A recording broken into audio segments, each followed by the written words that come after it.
यादव को सबसे बड़ा दिक्कत यह है कि जब उनके साथ कोई रहे तो बड़ा अच्छा, और उनसे हट जाए विचारों के आधार पर तो बड़ा खराब। अब तोड़े फोड़ इधर उधर, उनको लग रहा होगा कि मिथिला के इलाका से हम जीत के नहीं आते हैं तो हम मिथिला को हटा दें अलग राज्य में। जैसे झारखंड में नहीं जीतते थे, लालू जी कहते थे कि मेरे लाश पर झारखंड बटेगा, और लालू जी ने ही बिहार को बांटा, झारखंड में भी राबड़ी देवी जी को मुख्यमंत्री बनाए रखने के लिए। उस सोच से वो कह रही हूँ। नमस्कार, आप न्यूज़ 4 नेशन देख रहे हैं। मैं हूं आपके साथ वंदना। हमारे साथ बात करने के लिए हैं भाजपा के वरिष्ठ नेता, बिहार विधान परिषद के सदस्य नवल किशोर यादव। शीतकालीन सत्र का आज तीसरा दिन है और तीसरे दिन भी विपक्ष का हंगामा देखने को मिल रहा है, चाहे वह आरक्षण का मुद्दा हो, वक्फ बोर्ड का मुद्दा हो। कैसे देख रहे हैं? प्रतिपक्ष का काम ही है, कोई उनके पास वॉकआउट करके निकल जा रहा, उनके पास कोई मुद्दा नहीं है, और जनता के सवालों पर उनको जूझने की आदत नहीं, इसीलिए जनता ने रिजेक्ट कर दिया है 4 सीट पर। आपने देखा, जो जनता के सवालों पर संजीदगी से ध्यान नहीं देंगे, सदन को संचालित नहीं करेंगे, उनका यही हश्र होता है और इनका हश्र और ख़राब होने वाला है। तेजस्वी यादव ने कहा कि जिस तरह से अभी सदन की कार्रवाई चल रही है, इसे साफ जाहिर होता है कि नीतीश कुमार को हाईजैक कर लिया है बीजेपी वालों ने।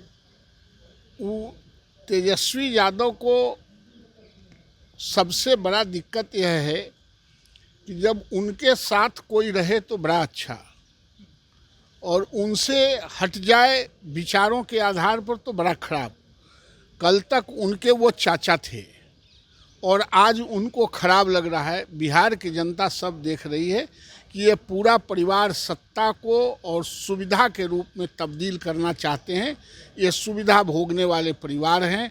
सत्ता सिर्फ परिवार के सुविधा के लिए चाहिए, इसलिए भी बिहार की जनता रिजेक्ट कर रही है। वित्तरहित शिक्षकों की मांग जो है उसको लेकर धरना प्रदर्शन भी देने वाले हैं, और आपने भी सदन में इस बात को उठाया था। कैसे देख रहे हैं, कब तक वित्तरहित के मांगों को मैंने कल रखा था, और माननीय मंत्री ने कमिट किया है कि हम इनके अनुदान के आधार पर वेतनमान असेसमेंट करा के देंगे। कल ही सदन में उन्होंने घोषणा किया है, और हम समझते हैं कि यह कदम बहुत ही हितकारी कदम है शिक्षा के लिए, और सरकार करेगी और करना भी चाहिए। तो क्या लग रहा है कि जो धरना प्रदर्शन देंगे वो जायज है या फिर? निश्चित रूप से सबका जायज है। वो अपनी बातों को रखेंगे नहीं, अपने अधिकारों के लिए सजग नहीं होंगे तो कोई सुनता नहीं है। लेकिन वो भी जो कह रहे हैं, जो अपनी मांगों को रख रहे हैं, वो निश्चित रूप से संजीदगी से उनको रखना चाहिए। और फिर जो सरकार कर रही है, सरकार को वित्तरहित सिर्फ बच गया है। नीतीश कुमार की सरकार ने और एनडीए की सरकार ने शिक्षा के मामले में सब किया है। सिर्फ वित्तरहित शिक्षकों को जो अनुदान देते हैं वो वेतनमान में तब्दील करते हैं। आप उनके साथ हैं वित्तरहित? निश्चित रूप से मैं साथी ही नहीं हूँ, मैं उनके संघर्ष में साथ हूँ। एक सवाल है कि आज बिहार के पूर्व मुख्यमंत्री और विधान परिषद की नेता प्रतिपक्ष राबड़ी देवी ने जो है केंद्र सरकार से बड़ी मांग करते हुए उन्होंने कहा कि मिथिला को अलग राज्य वो राबड़ी जी विद्वान आदमी हैं, उनके मांग को हम बहुत इधर उधर नहीं देखते हैं। पढ़ी लिखी लेडी हैं, वो कुछ सोच ही के बोलती हैं, उन पर नहीं कुछ बोलेंगे। पहले तो उन्होंने बधाई दी, और बधाई देने के बाद में उन्होंने एक मांग रखी है, तो कैसे लग रहा है कि ये होना चाहिए? वो अब तोड़े फोड़ इधर उधर, उनको लग रहा होगा कि मिथिला के इलाका से हम जीत के नहीं आते हैं तो हम मिथिला को हटा दें अलग राज्य में। जैसे झारखंड में नहीं जीतते थे, लालू जी कहते थे कि मेरे लाश पर झारखंड बटेगा, और लालू जी ने ही बिहार को बांटा, झारखंड में भी राबड़ी देवी जी को मुख्यमंत्री बनाए रखने के लिए। उस सोच से वो कह रही हूँ। बेतिया महाराज का जमीन जो था वो अब सरकार के अंदर में सारे जो जमीन थे वो सब आ गए।